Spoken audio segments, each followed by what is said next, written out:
We're interviewing Commander George Wood, U.S. Navy, and we're going to look at his experiences in anti-submarine warfare.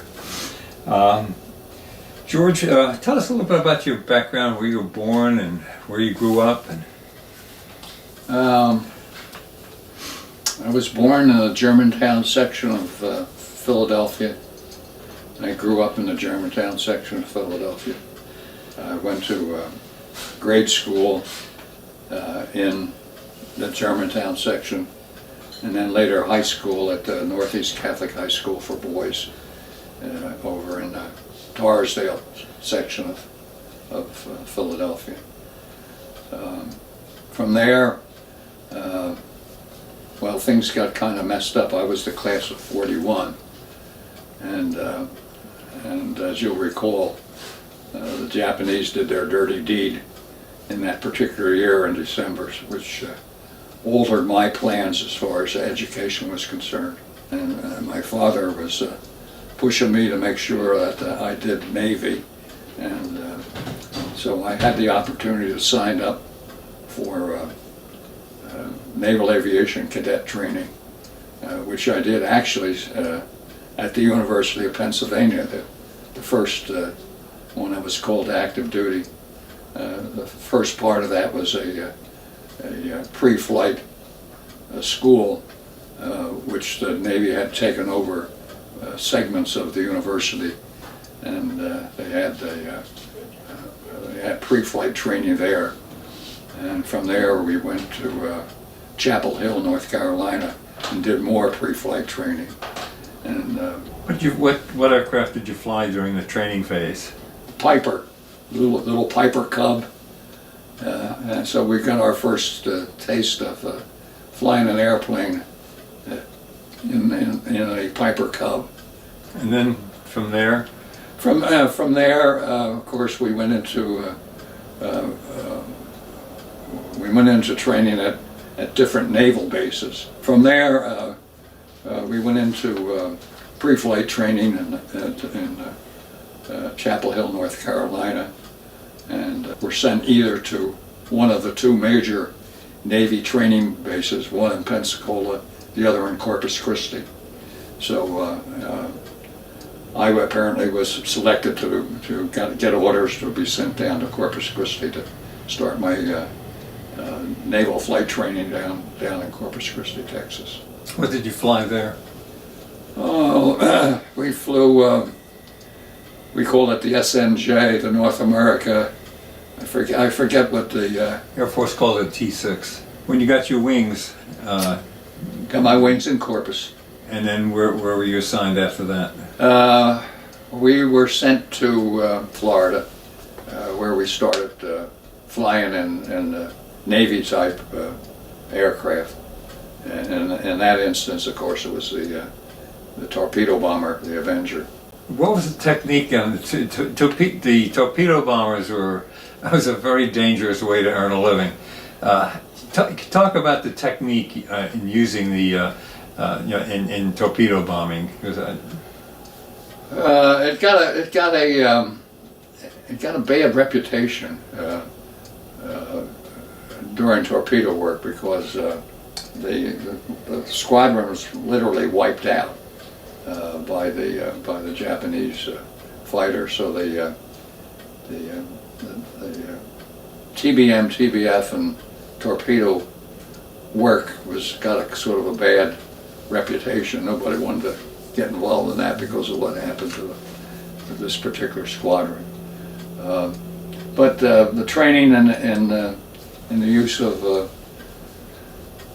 of dropping a torpedo was we went through the regular phases of how you flew and where you flew. We usually started out with a flight of airplanes, anywhere from 6 to 12 planes. Started out usually up at around 10,000 feet to start our torpedo run, and you made a high-speed let-down and leveled off at about 800 feet, as I recall, and the trick was to coordinate your speed and your altitude, so that when you did release the torpedo that we were carrying,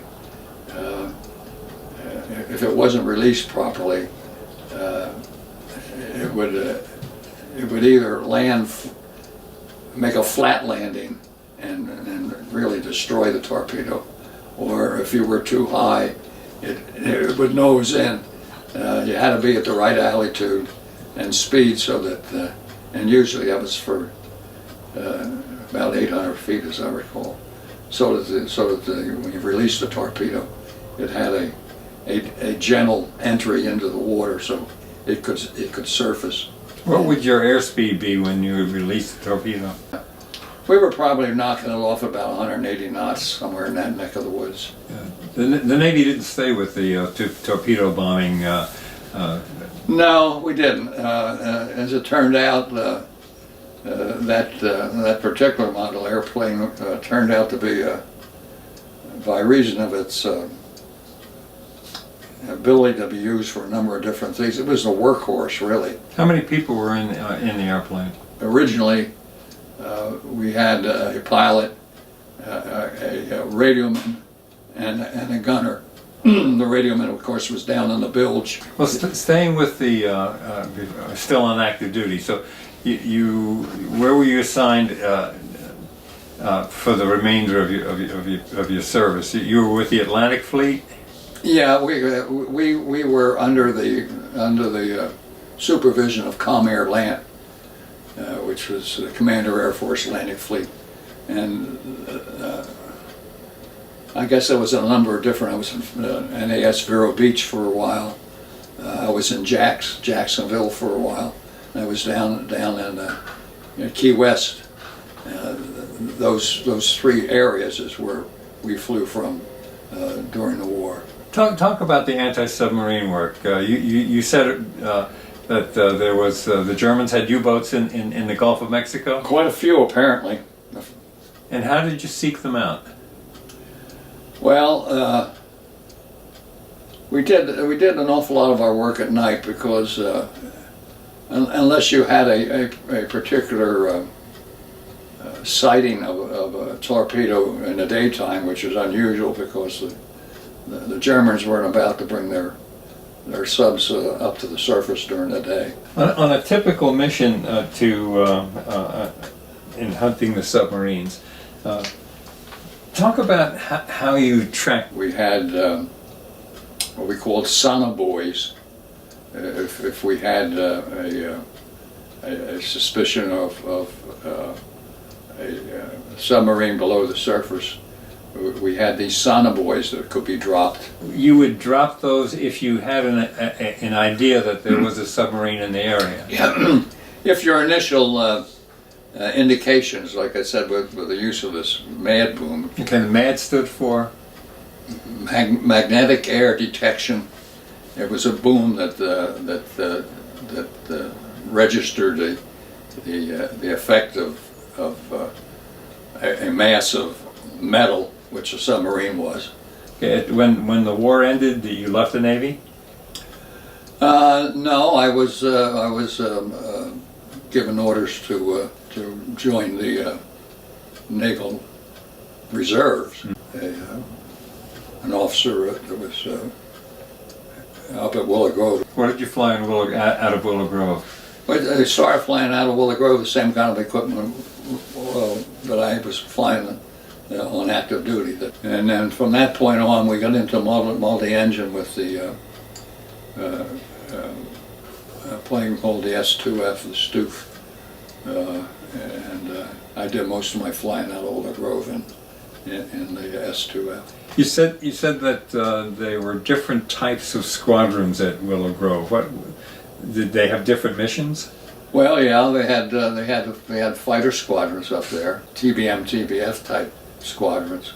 The fighter squadrons, what kind of aircraft did they have? They were usually, well, most of them were Hellcat, the F6F, which was another Grumman product. They did have some Marines who used the the Corsair, the bent wing. We used to call it the bent wing because of the Gull wing. yeah, the gull wing. As you think back of your flying career, can you do any interesting or humorous events come to mind? There was one instance where one of the Shorty Doors was his name.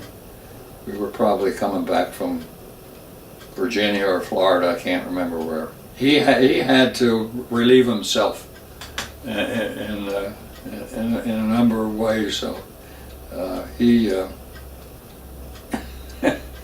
he took his hard hat off and used his hard hat to take care of nature. He must have been a very popular fellow in the airplane. Yeah. Well, in a plane like the TBM or the TBF, there was no facility for that.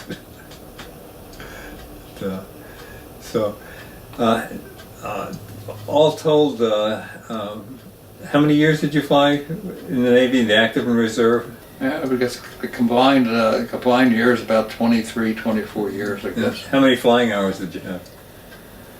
I'd have to get my logbook out. It was somewhere in the area of 1,800 hours. Not that many, but it was a respectable amount for single engine type pilots.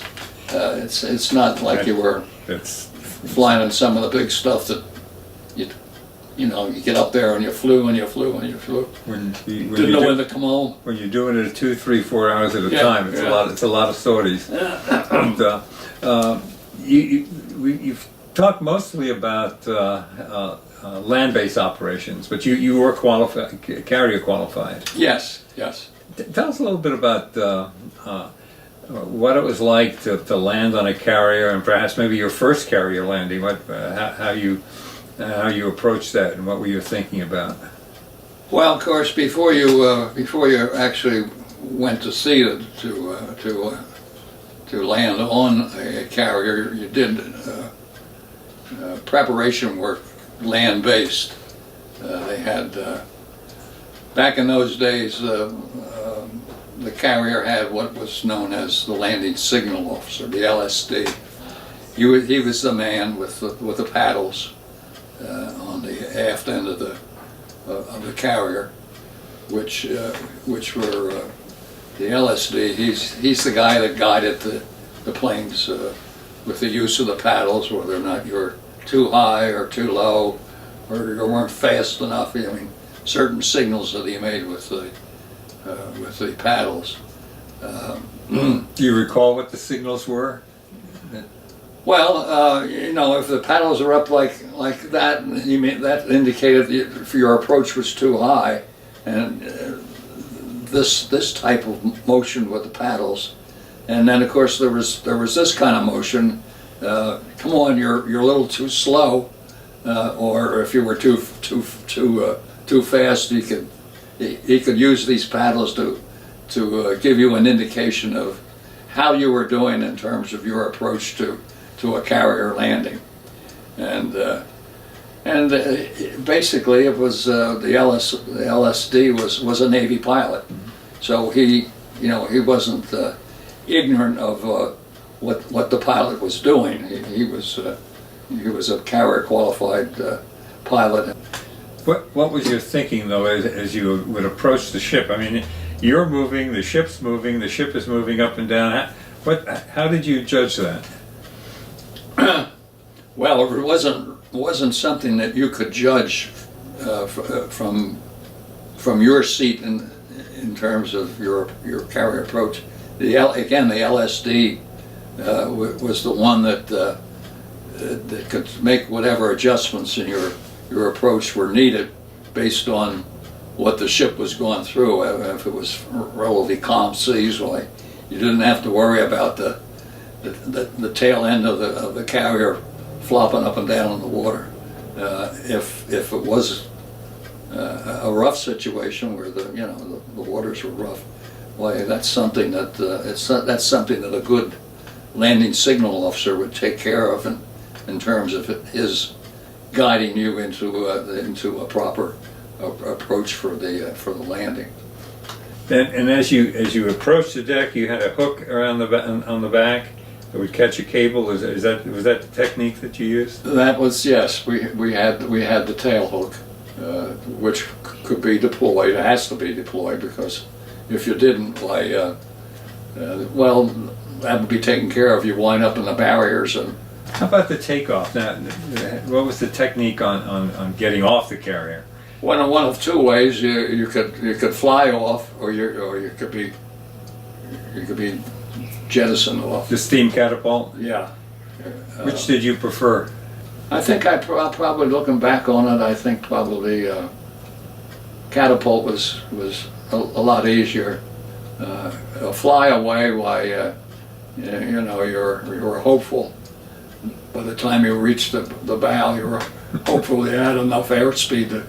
It wasn't too uncommon to see the plane kind of lose altitude as it left the forward end if you didn't have enough wind over the deck. But generally speaking, I don't ever recall having anybody hit the drink in front of the carrier. Well, let's sum this up, and let's looking back at your naval experience. World War II, you know, was the really great growth in naval aviation, Yeah. and you were there to witness it. Yeah, particularly at night, because we made carrier landings at night weren't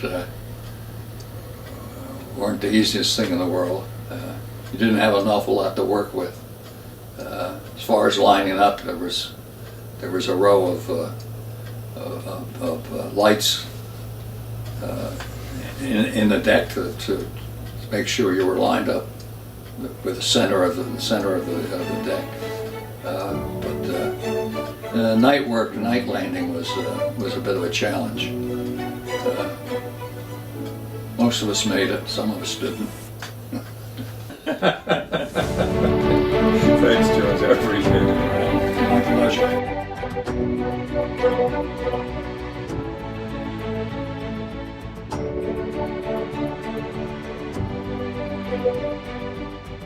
Thank you.